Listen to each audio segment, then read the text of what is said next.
everyone, and welcome to the next episode of the Dream and Thrive podcast. Today, I am super excited to have on the show my very best friend. Her name is Dr. Kirleen Neely, and I want you all to remember this name. She's doing some amazing work in the world. Before I get started, I really want to read a little introduction to my amazing friend. Dr. Colleen has worked in the mental health field for over 20 years and is currently the Chief Executive Officer of Neely Counseling Center, PLLC. The mission of NCC is to break the stigma associated with mental health by providing effective and affordable counseling services to companies, government agencies, and individuals. Dr. Neely also served as an adjunct professor at St. Mary's University, where she educates graduate students in the counseling department. She has appeared on national radio and television shows as a guest expert and released her children's book entitled Straight Talk in 2014. The book is a culmination of Dr. Neely's groundbreaking qualitative research in the area of self-esteem for girls of color. In 2017, she helped spearhead an effort to create the Long School of Medicines, that's at the University of Texas, the first physician counseling program of its kind. The program helps combat the epidemic of physician suicide. Dr. Neely is licensed by the Texas State Board of Professional Counselors and is an approved counselor supervisor.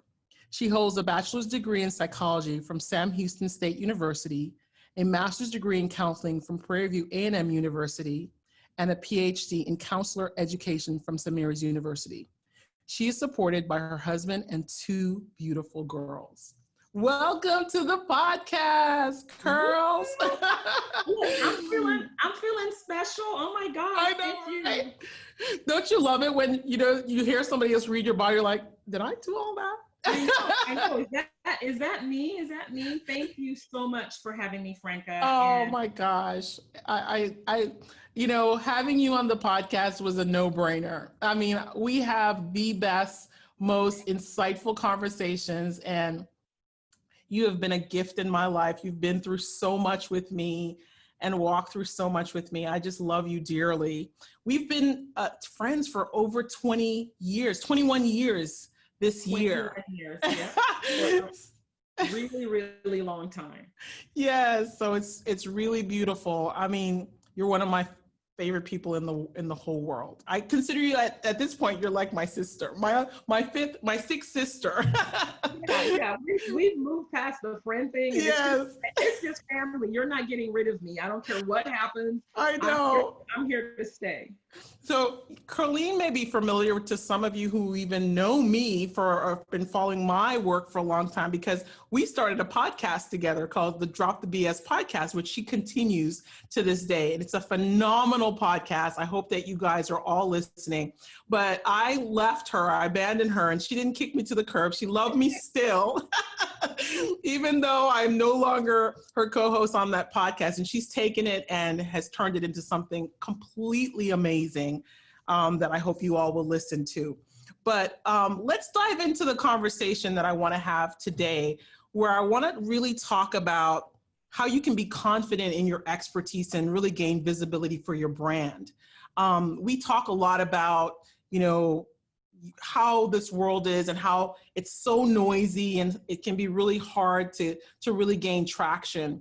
But I want you to tell us a little bit about some of the things that you've been doing this past year in the midst of all this, even before the pandemic hit, that has been helping you to gain visibility for your brand. And tell us some of the success and wins that you've had.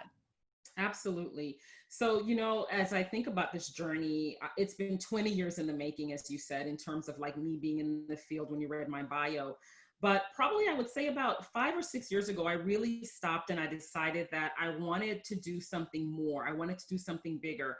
I knew that I had been doing really great work with a lot of women, but it was just individual work. And I wanted to take it to another level. And so I started to really look at, how do I do what I do? And I think that's kind of the first thing. Sometimes we get into like an automatic kind of like, we just do our thing, And we don't stop to realize, well, how do I do what I do? And so as I started to really chronicle and take notes and look at what worked and what didn't work, I realized that I had a framework that I was using already, that I was really using.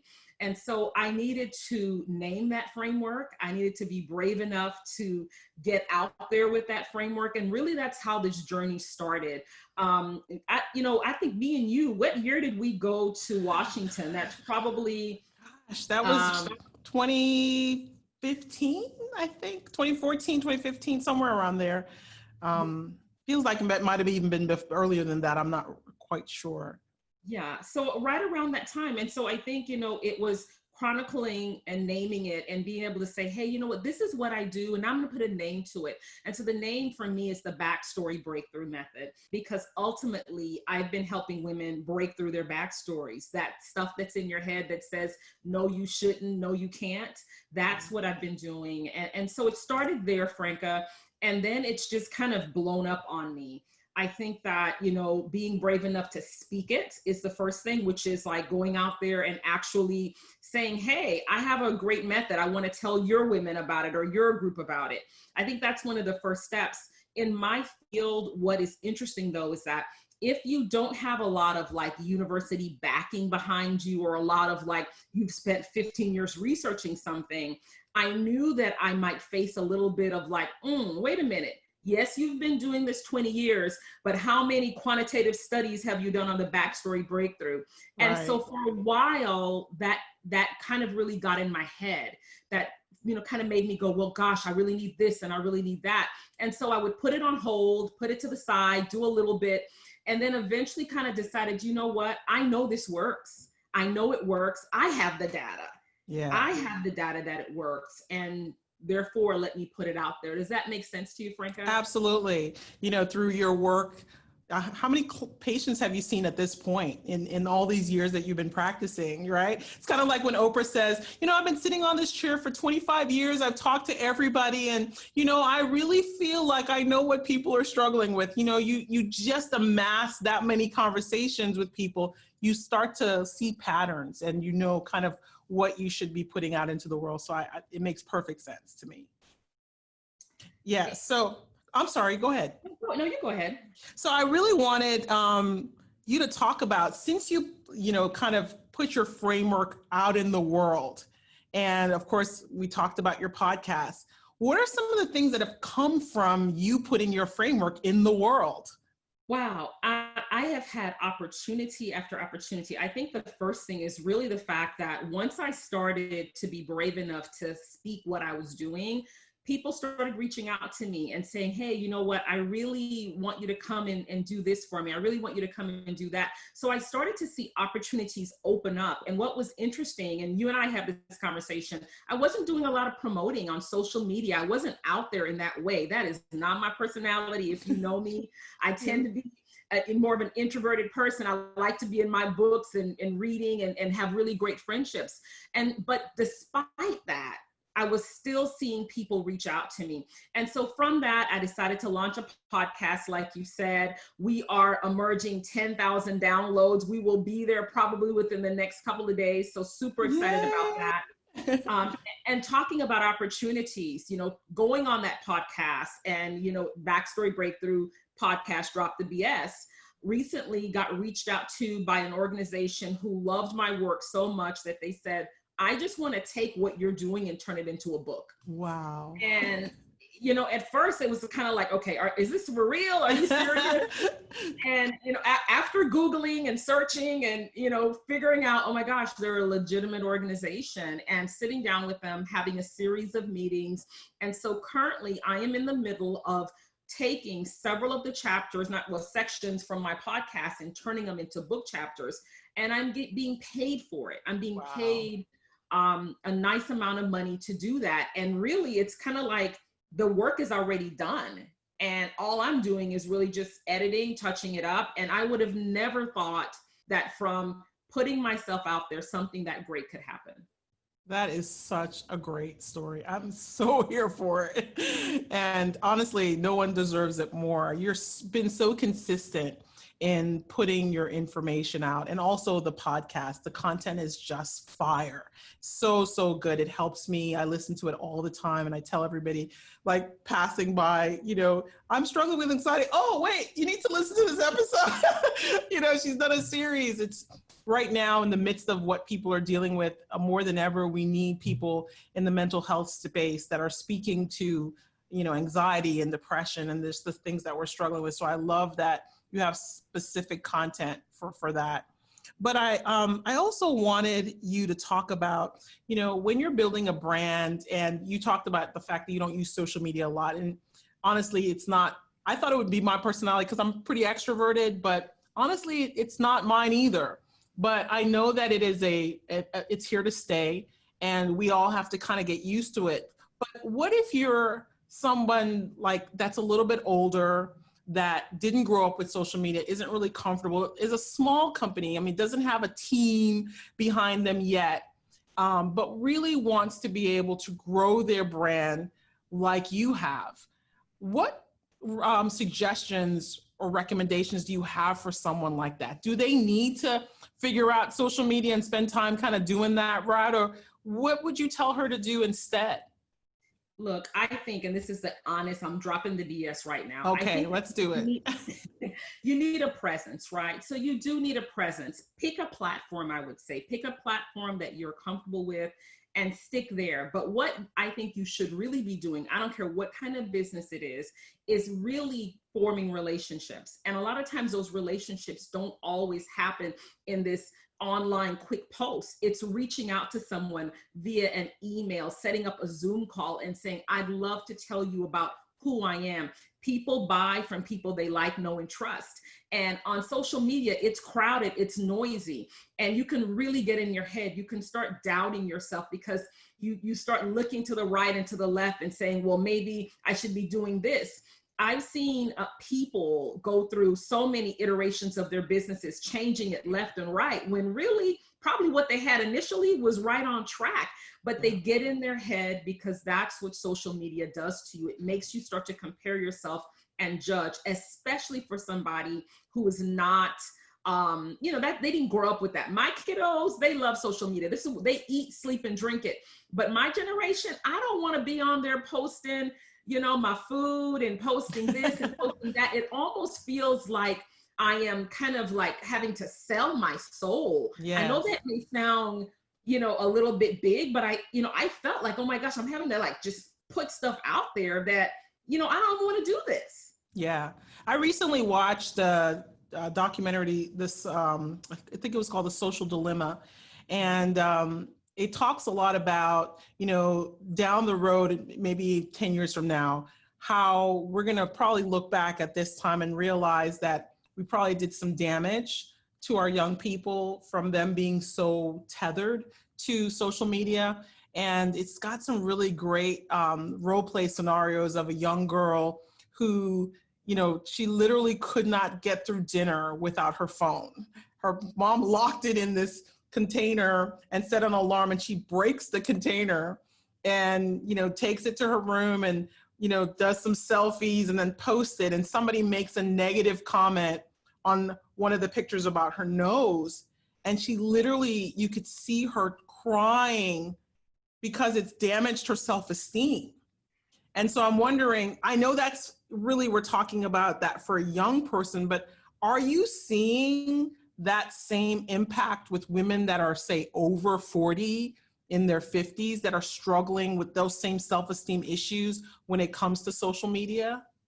You'd be surprised, but the answer is yes. When we look at the epidemic right now that we have of suicide in the country, a lot of times we think that, okay, we're going to find it in that, late teenage years. But what we know to be true, and what we're seeing based on data, is that women between the ages of 45 and 65 are struggling. And they're struggling and committing suicide. And I'm not saying that social media directly links it, but it plays a part. When you see all your friends, you know, in these great so-called relationships, and they're traveling and they're doing this and that, and you're social distancing or isolating by yourself during COVID, that loneliness, that feeling of emptiness can really begin to weigh on you. And then you start to wonder, well, you know, would anybody even care if I wasn't here? You know, I've been posting all this stuff about my business and what I'm making, and I'm getting 2 likes or 3 likes. You really can begin to just wonder, do I matter? So Franca, this is an important thing, and it's serious, and it's not just about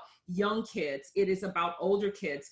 One of the other things that came out of me, you know, being bolder and bigger is that I've gotten connected with a company called IndieFlix that makes documentaries, and I'm going to be appearing in one of their documentaries very soon.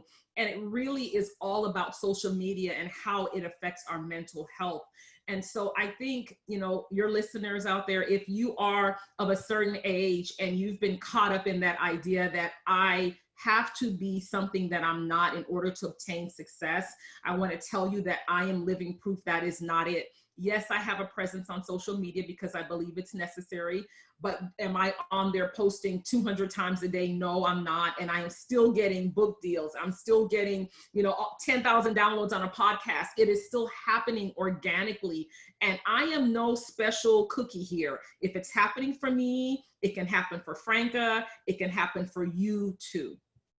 And that's what I love about your work, is really getting people to look at the root of why you might need to get that validation externally, why you might not feel like you are enough, or that you know enough, or that you have enough. But I want to really talk a little bit about, you know, we talk a lot about experience and expertise and why it matters. And I really want to segue into talking about why this matters, because honestly, I don't think you would be getting the opportunities you are getting if you didn't have so much experience, and if you weren't so great at what you do and had so much credibility established within the community that you are part of. So I want to really talk about that, because we hear, I mean, I hear this all the time in branding. You just got to know a little bit more than, you know, like one level up than somebody else, and then, you know, or have helped yourself, and now you can help other people.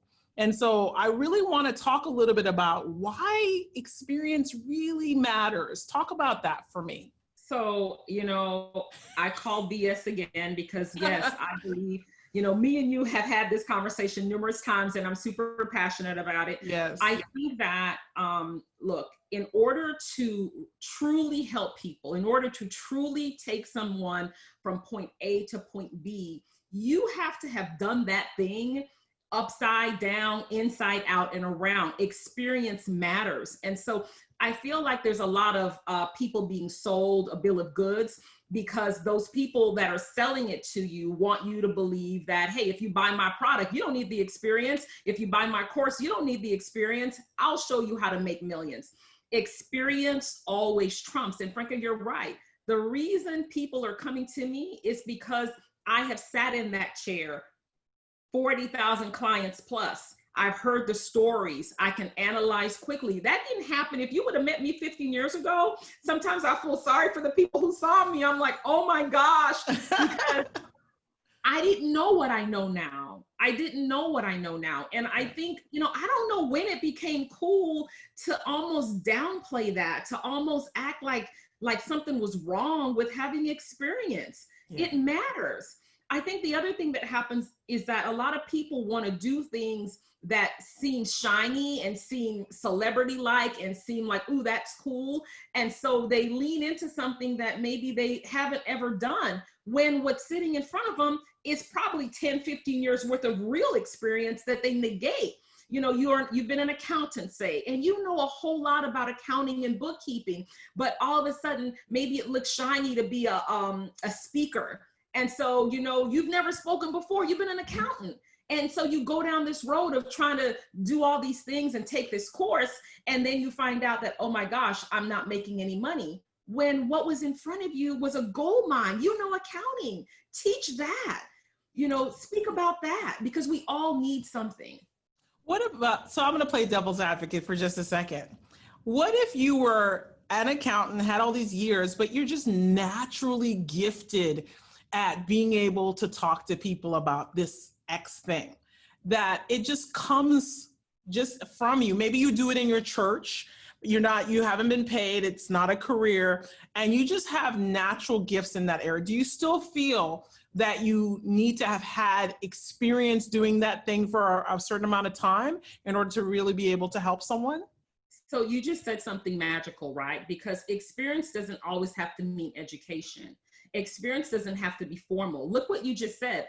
I've been doing it at my church. I've been helping people on the side. I have experience. Yes, You know? yes. So I think to me, that's the difference. And I'm glad you pointed that out, because I'm not trying to say everybody should go get a PhD or MA or whatever it is. But what I'm saying is that if you haven't been in the trenches helping people to do something, but you're calling yourself a life coach, well, how many people have you coached? If you've gone through a divorce, it doesn't make you qualified to help people go through a divorce.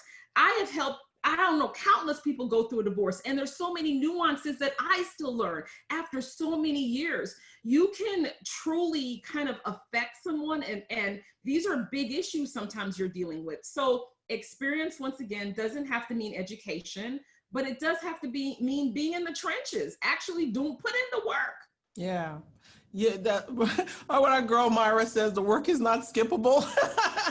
I think that's so clever. I feel like sometimes people are searching, and there's a lot of people online that are encouraging them to, it doesn't take that much for you to start a business.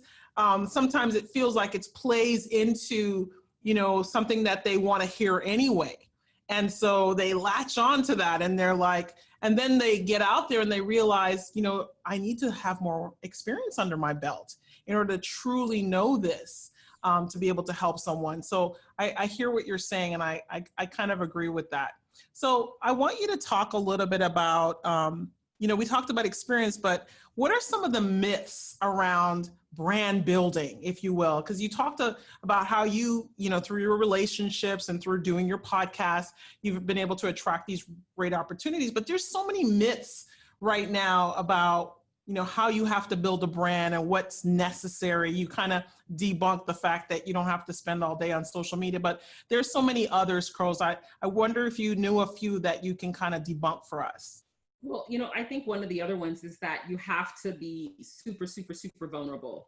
You have to air every bit of your laundry, and people have to know what's going on in your marriage and with your kids and all these things like that. And I do agree some vulnerability needs to be there. I think one of the things that I love that people always tell me once they're able to work with me is that, man, I felt like I was talking to a friend. I felt like there wasn't an air about you, and you weren't, over here or up in the air or whatever as a PhD.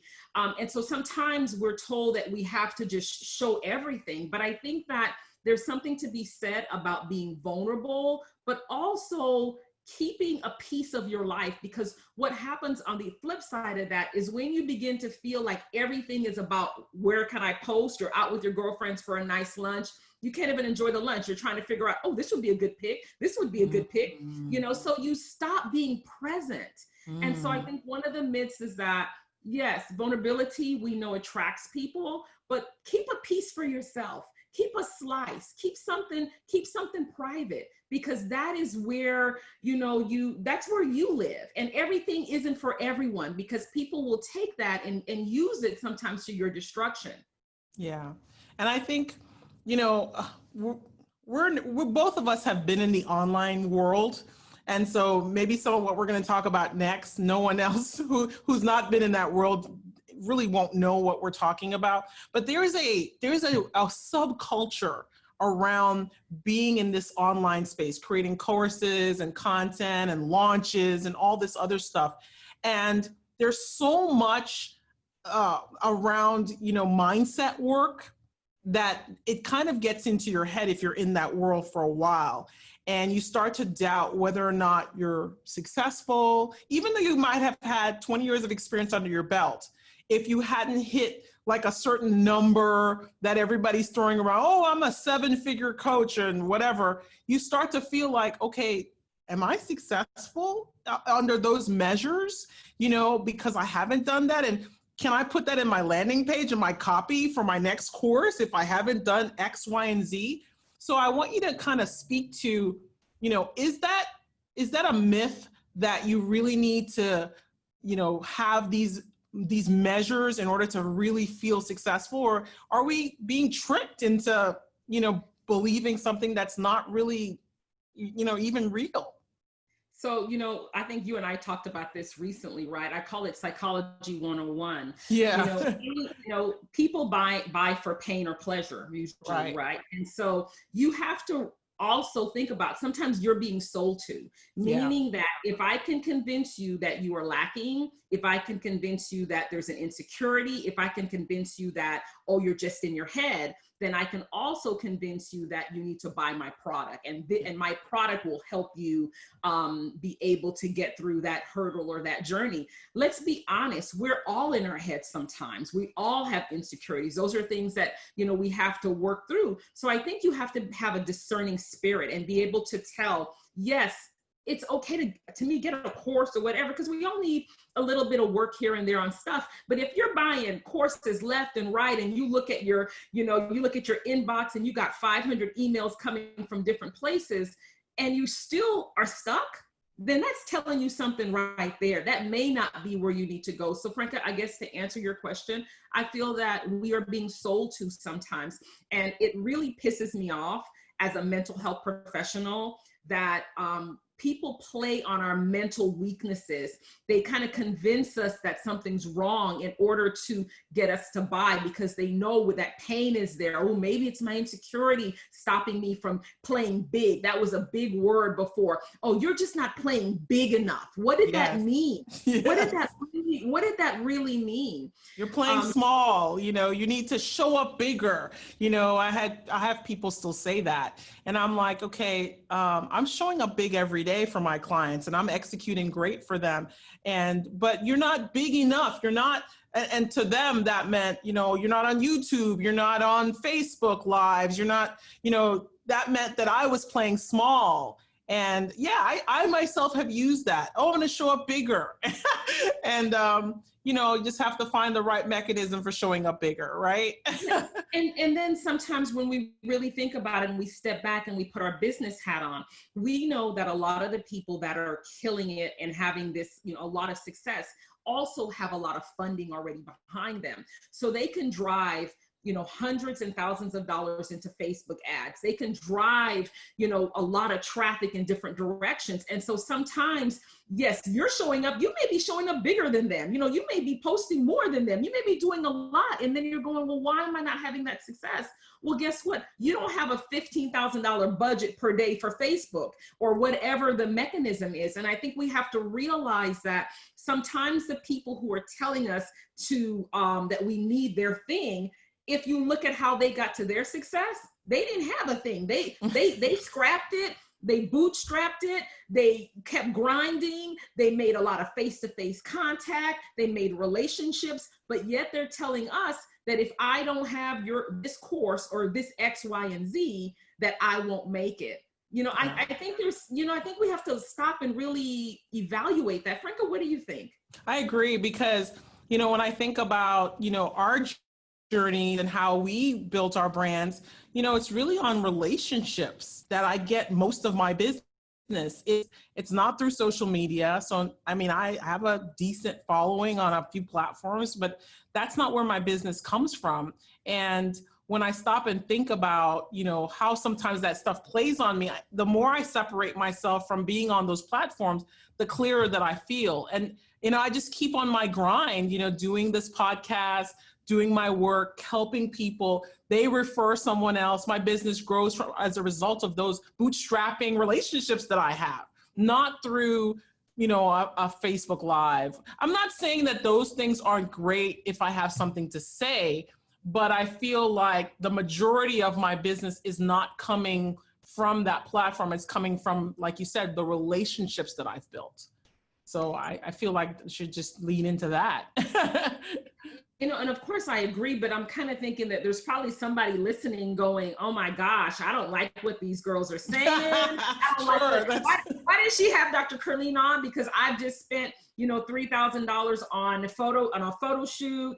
And, I've spent $5,000 on a course and, you know, all these things. And so, you know, I think sometimes it can be very heartbreaking to know that nothing replaces hard work, and that the journey takes one step at a time. You cannot fast track your way, usually anywhere. Usually, even when we hear about overnight successes, typically when we unfold that story, what do we learn?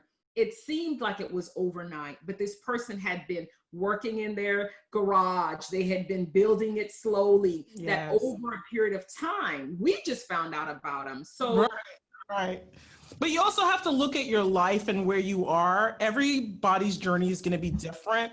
When I think about what I can put into my business now versus maybe say 10 years ago when my boys were really small, I really couldn't do the things that I'm doing now. I didn't have the bandwidth or the time.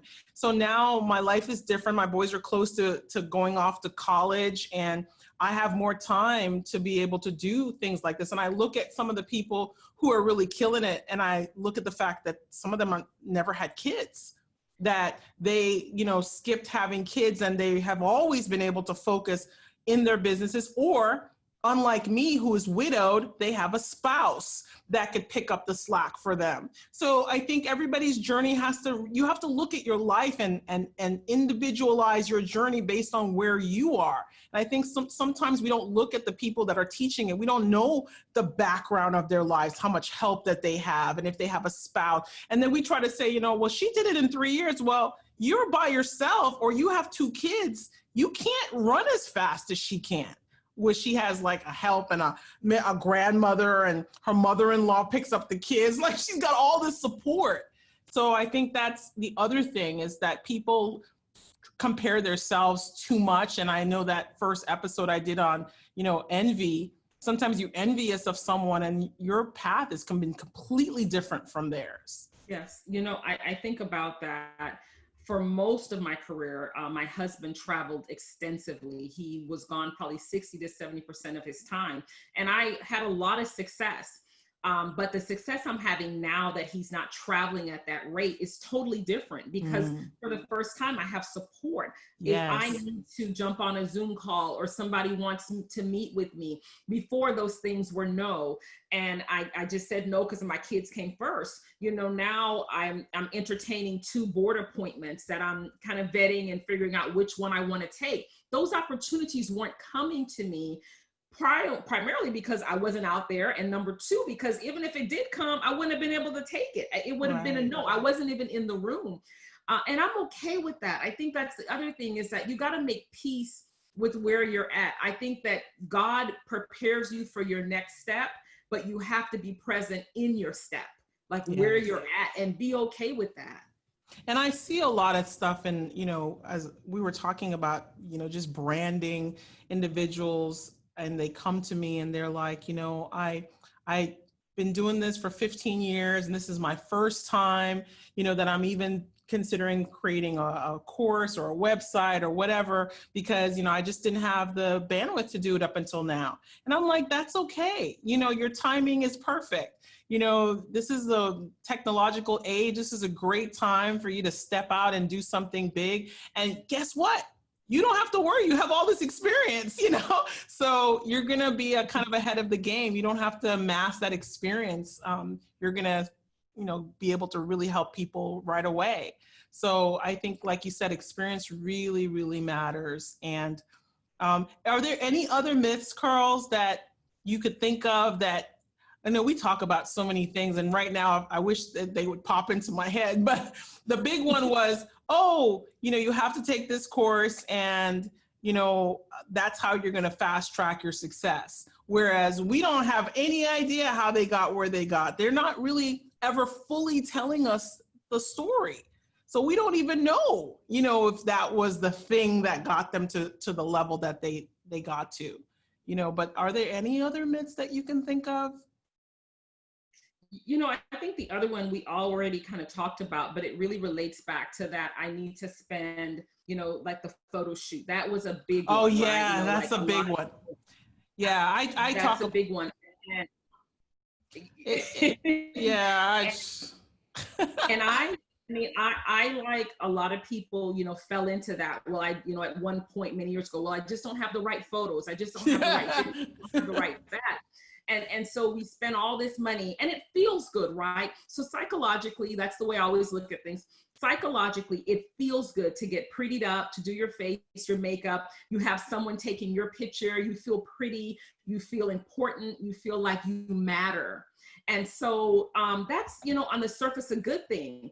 But if the substance is not there, if all of the, like you would do, Franca, all of the technology is not there to back you up, the infrastructure is not there, but you've spent all the money prettying up, it's like you put lipstick on, but you got, you know, you got some diabetes that you letting just go you know, untaken care of. You know, you can't just, it can't just be the outside, but then you didn't work on the real inside. And so I think one thing I know is that work on the infrastructure, make sure you have the things in place to really help you to make money, to help you be successful, to have a product, to have something that, wow, I have tested this, I know it works, and then put some lipstick on it, you know, and that's amazing that you get to do that. But I think doing the reverse does us a disservice. I'm using every single photo that I took years ago. I have taken practically no new photos. I'm just reusing everything I've already spent money on. And I'm like, I see people taking pictures all the time whenever they change their hairstyle, because, you know, we as Black women, we change our hairstyle every other day. But I'm like, I'm not going to take a new picture every single time I change my hair just so I can show people that I have a new hairstyle. They know who I am. You know, they've been following me. So I'm like, I'm going to reuse everything because it doesn't feel like a good use of my money to spend all that money, makeup, hair, and then every few months I have new set of pictures. It feels like, what are we chasing? You know, like you said, it's more of my ego, I felt like. You know, I need to show them that I have, you know, I'm apparently successful so that I can take more new pictures. And I don't know, it doesn't feel authentic for some reason to me. I don't know. Well, you know, and I don't know if it's authentic is the right word. I feel like it's a placebo effect. Yeah, I feel that yeah. when you are struggling with your brand, when you're struggling to find that success, and you're trying to figure out what it is. Well, maybe it's this, maybe it's that. And so we reach for something that's very tangible. You know, most of us can kind of afford to get somebody to come and set up shop and take some pictures, right? That's something we can do, and it's controllable. But what's harder is coming up with a framework, right? Yeah. Coming up with a framework and sitting down and creating those systems and figuring out, well, how do I split test this? How do I vet it? Is it, you know, all those things are a lot more challenging. And I think the placebo effect, to a certain extent, makes us feel like we're moving forward. I got that checked off the list. When what you may needed to get checked off is something that's a lot more concrete and that would actually take the business a lot further. And I also believe that that's really better is if you focus on, like you said, the A/B testing. You know, you're talking about, you know, rather than putting your picture on the header, I actually want to see one of your target customer, you know, because I want her to see herself or himself when he lands on your site, not a picture of you. You can put your picture a little lower on the page. I think there was this whole era, and you know, maybe 5 years ago, where everything was about getting a nice shot of yourself to put on the top of your website. And through my work, I've realized I've been trying to kind of unteach people this. It's not about you. We're in a business to serve, especially if you're a service-based business. You need to serve your client. They need to see themselves. They need to see that you understand and identify with what they're experiencing, and that you've created a safe space for them when they land on your site. You get them, and your messaging is all targeted to helping solve that problem. Because I think it felt so egocentric a few years ago. Oh, you land on the site, a beautiful headshot of them and their power pose, and you know, you remember that was like the thing. I still see it actually a lot. And I think maybe some of it, and maybe Franca, you can speak to this, right? I think some of it has to do with the fact that there are certain people that a lot of us follow and know, and you know, the gurus in online. And when we go to their sites, we see them, we see images of them. And so I think we try to emulate them. So Maria Folio, she has all her images and we try to emulate. But I think the difference is that she's already an established brand. Yeah. She has an established brand. And so she can do that and she can kind of rely on that because she's not, she doesn't have to really give that content in a hardcore way. We already know what she has content. Right. And I don't know if you see what I'm saying, Franca? No, that's exactly what I would, that's exactly what I tell people. I said, when you're an established brand and you have a big following and, all that credibility built in, people probably want to see you. It's kind of like the celebrity that they have on the magazines, they put them on the cover. Everybody knows them. But if they threw you and me on the cover, probably no one would buy, because no one knows who we are. So you need to build up to the point where you have enough of a following and an established brand for people to want to see you.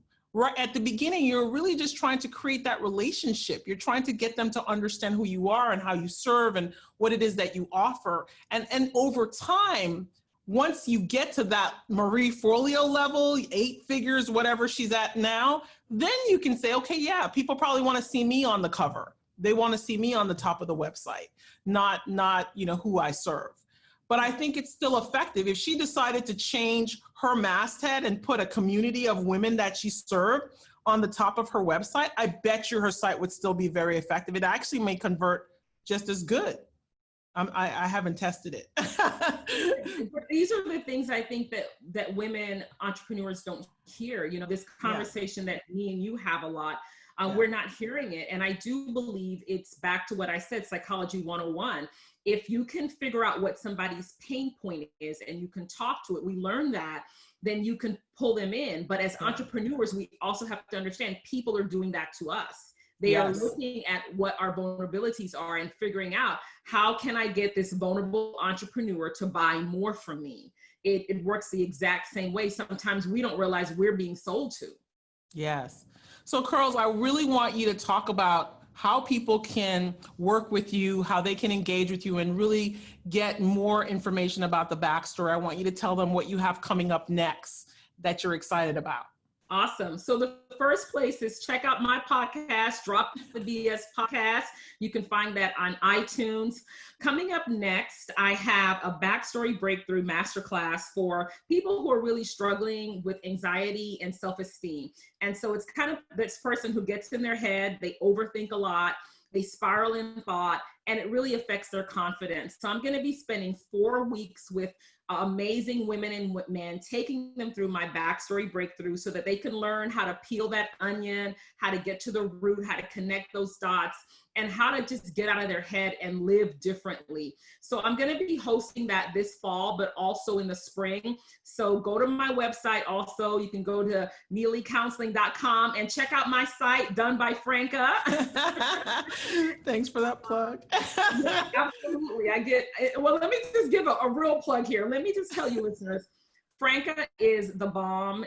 And a lot of my also success comes from the fact of the image that she's given me online. The fact that my brand, people come and they say how beautiful, how aesthetic, how well aligned it is. They understand where to find things.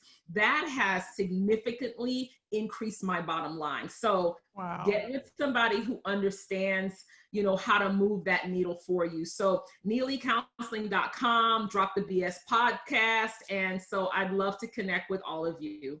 And what social can they connect with you? Like, you're never online, but if they're going to follow you.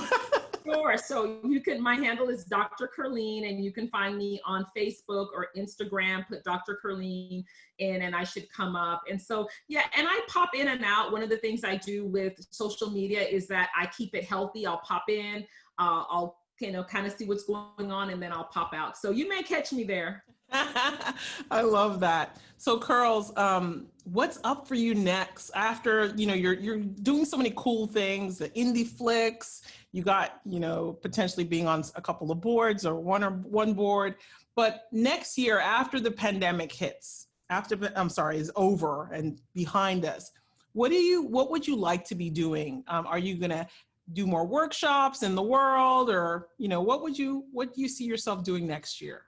Sure. So I have at least one more book in me. And that is definitely going to be my backstory breakthrough book that I've been kind of chopping away at on the side. So I know in the future, I want to be on someone's island with a margarita in hand, finishing up this book and, you know, just really kind of working on my legacy. Why I got into this field was because I really want to help people. And I get emotional saying it because it still matters to me. Like at the end of the day, I want to make a difference and I want to leave that legacy and leave something that if I'm gone, people could say, hey, you know, why don't you try the backstory breakthrough? That may help you. So that's what I hope that I'm doing, you know, after this pandemic and everything passes. Before we wrap up, I want you to talk about Couch Time Check-In because we didn't mention it. It's not in your bio and we didn't talk about it, but I want you to talk about that initiative because I think it's really super important to get out there. Absolutely. So Couch Time Check-In, this is an initiative that we hope goes global, not national in the United States, but global. And so the idea behind it is this. We do check-ins on everything else. If you want to make sure that, you know, you have your mammogram done, you go once a year. If you want to make sure that your teeth are okay, you go every 6 months. Every single thing that we do in the United States is about preventative care. When it comes to mental health, we are reactive. We wait until things are really, really, really bad. We don't go to a counselor just for a checkup. We go because our marriage is falling apart. We go because we're severely depressed. And so what Couch Time Check-In is this idea that either annually or biannually, go get a checkup with a counselor. Go sit down, have a dialogue, tell him or her what's been going on in your life. You know, you can talk about family, you can talk about work, you can talk about your struggles, you can talk about things that are great. A counselor will be able to detect if maybe there's something going on that, you know, you're not even thinking about. You're not even realizing that, oh, that insomnia that you're kind of dealing with, that actually is a bigger issue. That's actually something else going on. They can be able to give you some tips and some little guidance. But if we're not preventative, we'll never get there. And that's a big deal. Once again, about the suicide epidemic in the United States, it's massive, especially for African-American women and children. And so imagine, Franca, what would happen if our kids were just going in, not because anything is wrong, but because they're just trying to keep things in the right direction. So Couch Time Check-In. I love how you language that. And it's been really important for me to get my boys to look at mental health as something that is just, you know, an everyday thing that they're checking in. I've gotten a therapist for my son, and I think part of the reason that I did is because it normalizes it for me, you know, like going to, like you said, going to the doctor and just checking in, and he is comfortable going, you know, to the therapist and talking about things. So I think this is beautiful. And I hope that it, like you said, it goes global and everybody just starts using that term, Couch Time Check-In. But I could talk to you about so many things, but I'm going to have to wrap it up. And just thank you so much for coming on the podcast and sharing, you know, your wisdom and your work with the world. And I hope that you guys will follow her on all of her platforms and really go to neelycounseling.com and check out the masterclass that she's going to be hosting. What's the dates on the masterclass, Carls?